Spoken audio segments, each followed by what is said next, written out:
However, we don't say, as some religions, that God's love is unconditional. No, God's love is conditional.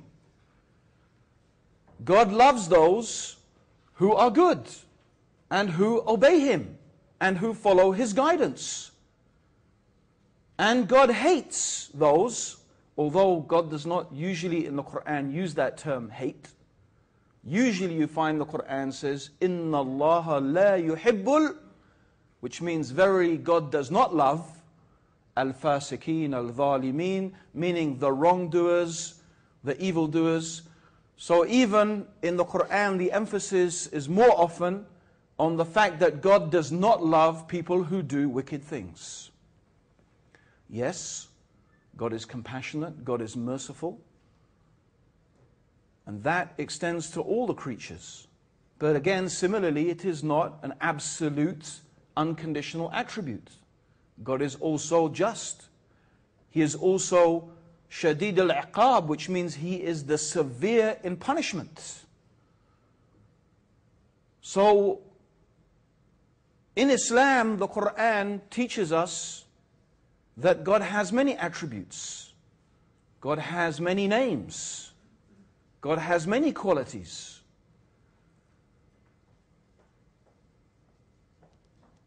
It's also interesting that when atheists raise this topic of the problem of evil, it's a strangely self-contradicting assertion from their own point of view. Let's think about this. Atheists, by and large, perhaps not all of them, but I still probably have to meet an atheist who doesn't believe in the theory of evolution.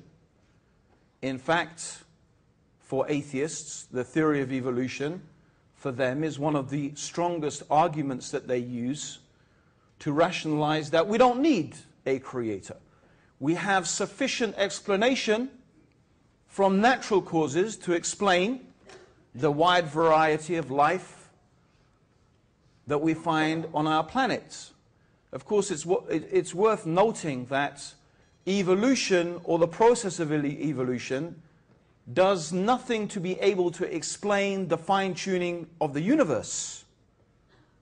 It does nothing to explain the alternation of the night and the day, the distance of the earth from the sun, the exact composition of the gases in our atmosphere, the chemical properties of water, the various forces that operate within the universe within such a fine degree that it would be very strange to imagine how such precision could be a product of random events. So evolution doesn't do anything to explain those things. It can't. However, still atheists, for them, the theory of evolution is a strong argument that they use in order to try and show that God is at least not as necessary as believers think He is. However, if you believe in the theory of evolution, then you must also believe that human beings are just a product of random mutation of DNA that is evolved through natural selection.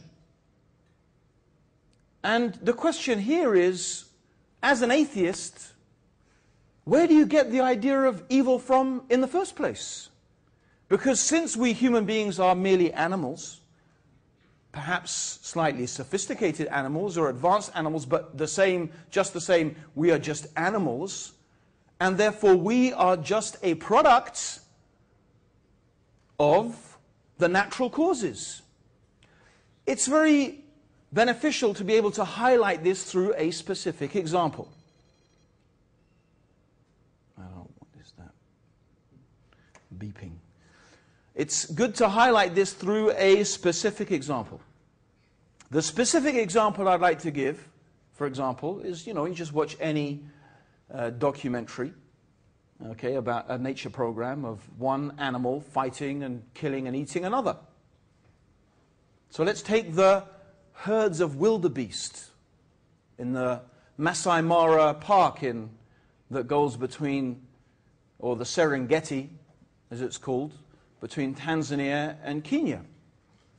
And these wildebeest migrate, and one of the things, I'm sure you've probably seen it, there comes a time when they cross a certain river and the crocodiles know that it's time, right, for these wildebeest to cross, and they're just waiting there to, it's just dinner time, right?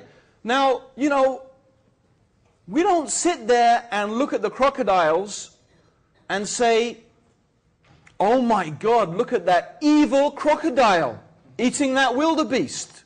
He's so evil and wicked. You might think that because the crocodiles are sort of a bit slimy and reptilian and a wildebeest is a mammal, but, that's ridiculous. They're just doing what crocodiles do. When a lion jumps on a helpless little gazelle and rips its throat open with blood spewing everywhere, you don't say, what a wicked lion. The lion is just doing what the lion does. When the male shark forces itself upon the female shark, it basically rapes the female shark. Well, we don't call it rape. We don't consider it to be evil. That's just what sharks do. So here is my question. Where does evil come in if we are just evolved? Surely human beings are just doing whatever human beings have evolved to do. So if we gas 6 million Jews, we slaughter each other in Rwanda, we rape, we murder, we steal, we're just doing what human beings do. We've evolved to do that. So using the argument of evil is hypocrisy from the point of view of the atheist, because in reality, there is no morality, there is no such thing as good and evil. If you are truly an atheist and you believe in evolution, morality is an artificial construct. But the fact that the atheist relies in their argumentation on the existence of the problem of evil, and they know it is so emotive, they can appeal to something deep-rooted inside the human being, actually proves that there must be a God. Because from where does this idea that there is something evil come from? It must come from some transcendental anchor. It has to come from some place other than ourselves. Because if it doesn't, then we would have to agree that there is no such thing as objective evil. There can only be subjective evil. There can only be subjective evil. What I mean by that is there is nothing really that is absolutely evil always and forever. Yeah? Because if evil is merely a product of our circumstance, and so evil would be either it's evil because most people in society happen to consider it to be evil, right? Or people perceive it to be harmful, non-beneficial, or whatever. These are the causes, but since society changes, those reasons change. So it is not objectively evil. Let's take a scenario, for example.